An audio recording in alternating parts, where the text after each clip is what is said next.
Rose blanche et rose rouge. Il était une fois, à la lisière d'un bois touffu, une minuscule chaumière peinte en rose. À l'extérieur de la chaumière, de chaque côté de la porte, poussaient deux beaux rosiers.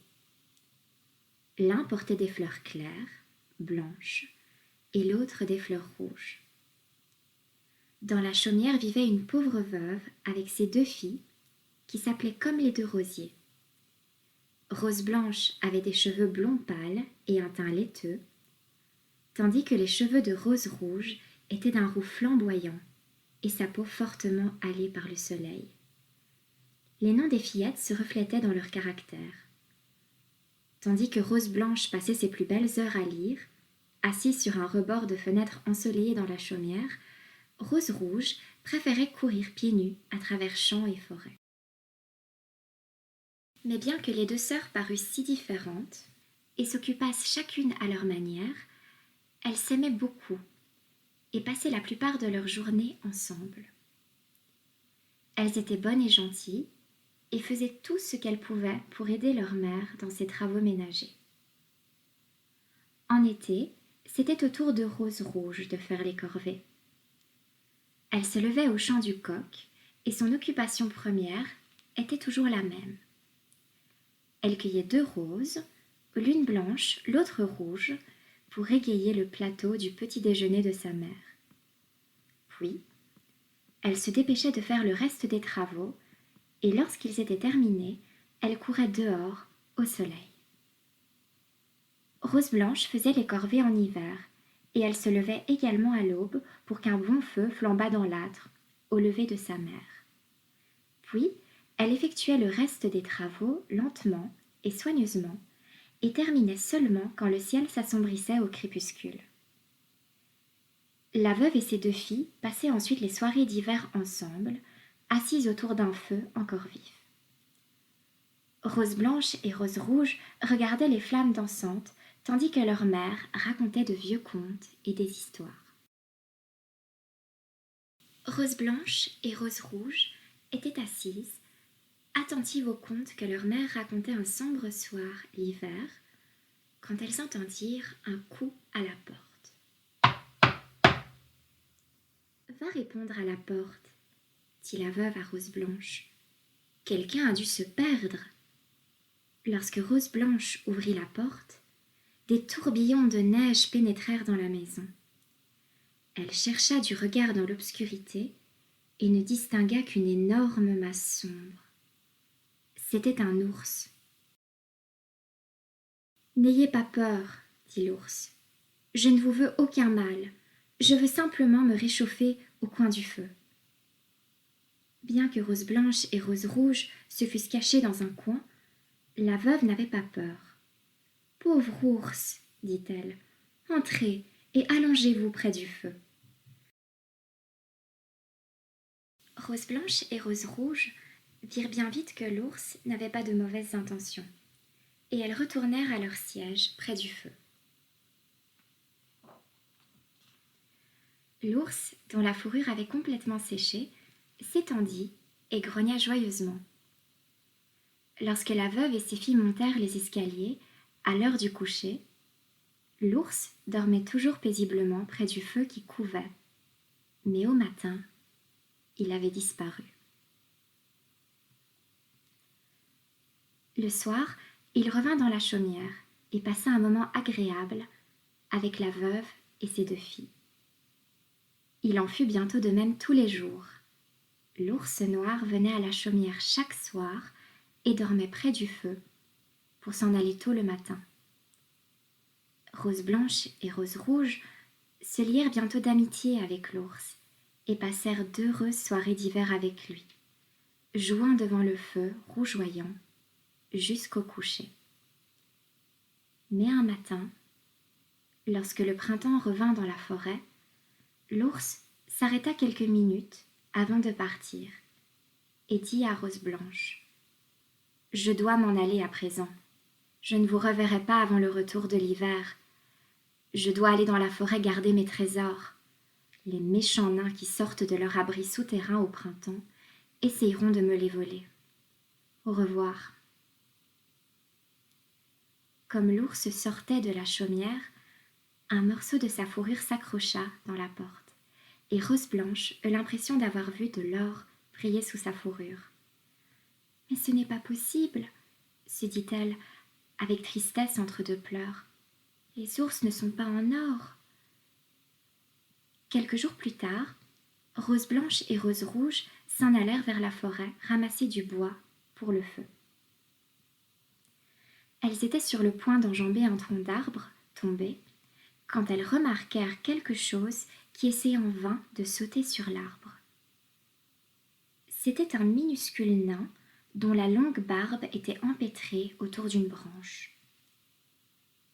Le nain regarda fixement les fillettes. « Idiotes, ne restez pas là à ne rien faire !»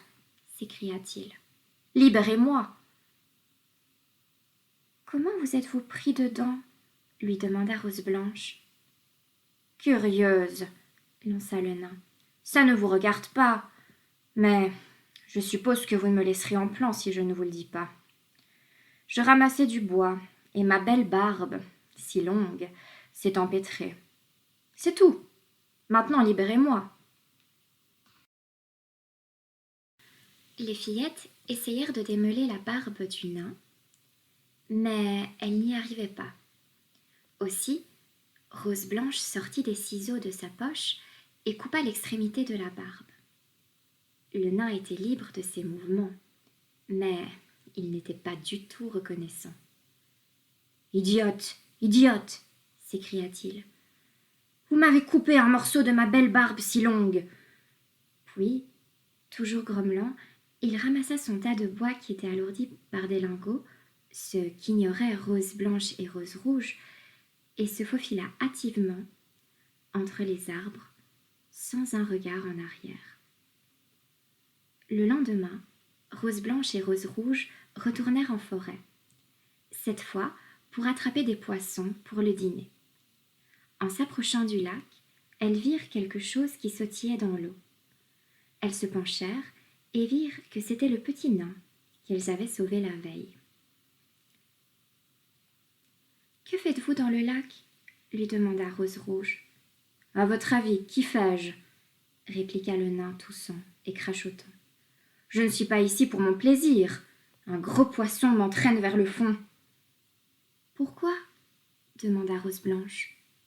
« Je suppose que je dois vous l'expliquer, espèce de curieuse, » dit le nain. « Ma barbe s'est prise dans ma ligne et un gros poisson a mordu à l'hameçon. Il est trop gros pour que je puisse le sortir. Aidez-moi, je suis en train de me noyer. » Et Rose Blanche sortit de nouveau les ciseaux de sa poche et coupa un peu de la barbe du nain. En quelques secondes, il était libre, mais loin d'être content.